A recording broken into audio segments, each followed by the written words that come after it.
Hi, this is Dave Young with your Surge message. Have you ever said anything that you wanted to take back? Or done anything that you've regretted that you've done? Maybe in the heat of the moment you said something that maybe was on the borderline of being inappropriate. Or the action that you took, well, was questionable. I have, and I'm sure you have too. So I want to introduce you to a topic or a subject or a technique that I've discovered that I use in my own life that pays great dividends. And actually this technique, this measure, is from one of the finest institutions we have in America, one of the most efficient institutions, and that's the United States government.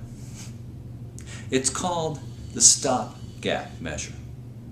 And what the stopgap measure is something that is put in place to allow something to continue on, to keep on going. Maybe it might be with funding, or it might be with a budget for personnel, but a stopgap measure allows that thing to continue. Well, how does that apply to us?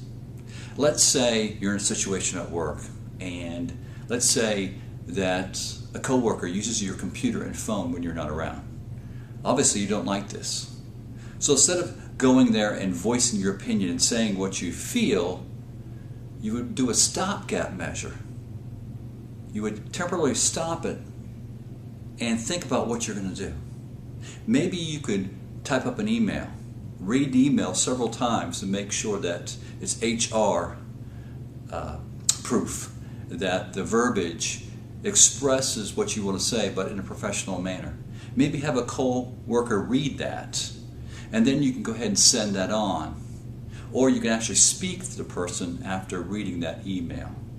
See, that stopgap measure allows you to go ahead and continue with what you were doing, but allowing you to have a check, have a way of making sure that what you're going to do is right. How about in a relationship when you're with a loved one or someone that you are spending time with, and you had an argument, or you had something that you're kind of up there in terms of the range of being upset, and you really want to let something out, but you realize, let me do a stopgap measure here. Let me think about it for a moment or two. Maybe think about their position. Maybe they've had a bad day.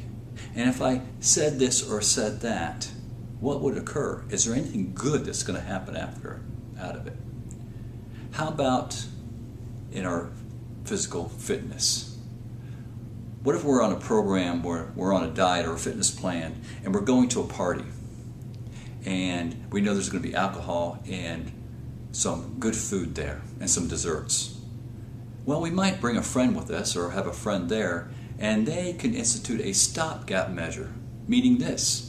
You tell your friend, hey, I'm going to have one drink. I'm only going to have a little bit of the appetizers and only one dessert. If you see me do any more than that, let me know.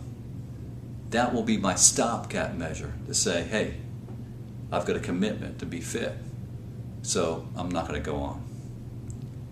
So use the stopgap measure in your life. When you find yourself upset or frustrated or wanting to stick to a healthy routine, you can always institute the stopgap measure to check yourself as you continue on.